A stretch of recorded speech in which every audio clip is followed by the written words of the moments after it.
Kannur central ജയിലിൽ നിന്ന് ചാടിയ കൊടും കുറ്റവാളി ഗോവിന്ദസ്വാമിയുടെ സഹ തടവുകാരന്റെ മൊഴി പുറത്ത്. ഗോവിന്ദസ്വാമി തടവ് ചാടുവാൻ തീരുമാനിച്ച വിവരം തനിക്കറിയാമെന്നാണ് ഇയാൾ മൊഴി നൽകിയിരിക്കുന്നത്. എന്നാൽ തനിക്കൊന്നും അറിയില്ലെന്നും ഉറങ്ങിപ്പോകുകയായിരുന്നുവെന്നും നേരത്തെ ഇയാൾ മൊഴി നൽകിയിരുന്നു.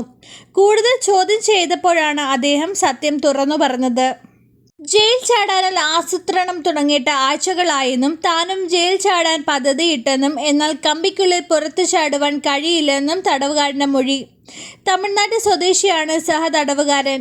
അതേസമയം ജയിൽ ചാടുന്നതിന് പിന്നാലെ പിടിയിലായ ഗോവിന്ദസ്വാമിയെ ജയിൽ മാറ്റും. വിയ്യൂർ ജയിലിലേക്ക് മാറ്റാനാണ് ആലോചന. ഗുരുതര സുരക്ഷാ വീഴ്ച ഉണ്ടായതിന് പിന്നാലെയാണ് നടപടി. കൃത്യമായ ആസൂത്രണത്തിന് ഒടുവിലാണ് ഗോവിന്ദസ്വാമി ജയിൽ ചാടിയത്.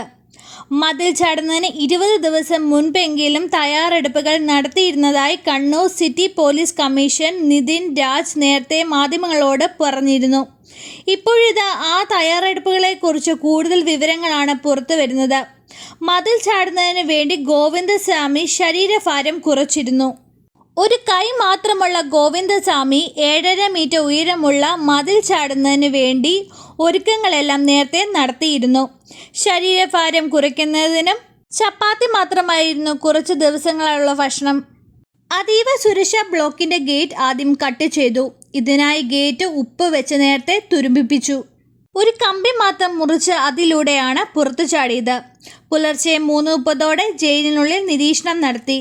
ഉണക്കാനായിട്ടിട്ടിരുന്ന വസ്ത്രം കൂട്ടിക്കെട്ടി കയറുണ്ടാക്കുകയും ചെയ്തു.